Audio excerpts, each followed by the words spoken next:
Black screen, slow heartbeat, footsteps echo, light war sounds in background. Narrator deep, cinematic voice. April 1944, Allied Headquarters, England. A tense silence fills the corridor.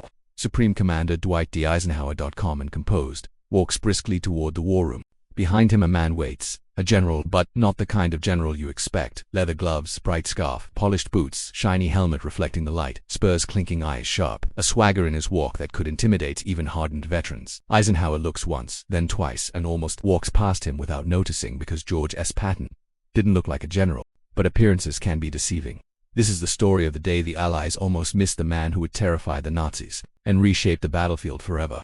Act 1, The Making of Patton in Scene 1. Childhood of a warrior born in 1885 in California. A family of soldiers, grandfathers who fought in the Civil War. Patton grew up reading Roman battle manuals, imagining himself as a warrior on a battlefield of history. He didn't want medals, he didn't want fame, he wanted immortality. He once said, "I want to die in a battle, not in a hospital bed." Scene to Patton's personality. Patton was explosive, unpredictable, and fearless. He shouted at soldiers. He slapped subordinates. He wore fancy helmets, polished boots, and carried pearl-handled pistols, and he loved it. Some thought him crazy, some thought him brilliant, but every soldier feared him, and every enemy respected him.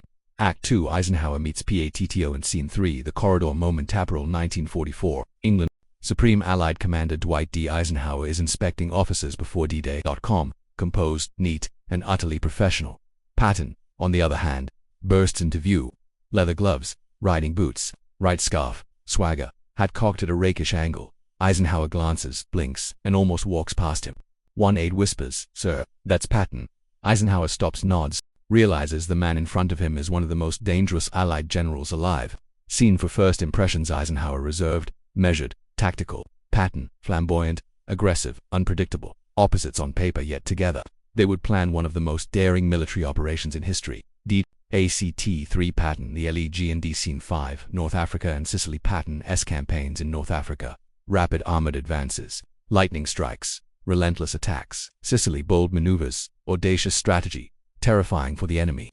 German officers wrote, "We fear Patton more than anyone." Stories of his speed, ruthlessness, and unpredictability spread across Allied and Axis forces alike.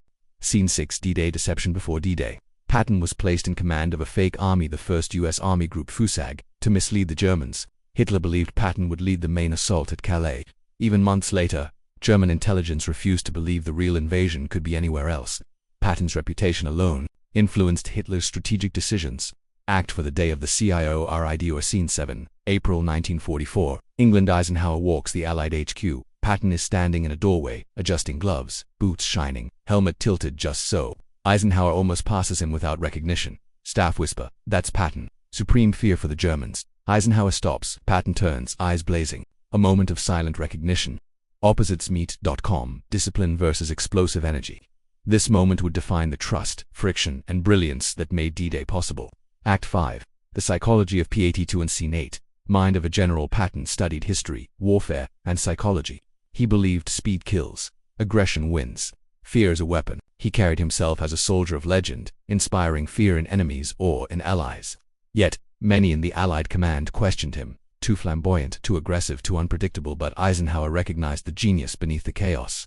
Scene 9 Soldiers' Perspective. Patton's soldiers both feared and loved him. Letters home. He yells, he slaps, he scares us, but he gets results. We follow him because he wins. Patton believed fear created courage. Execution and humiliation, he said, were tools to forge men. Act 6 The Allied High Command INIC. Scene 10 Eisenhower and Patton strategy. Slow narration.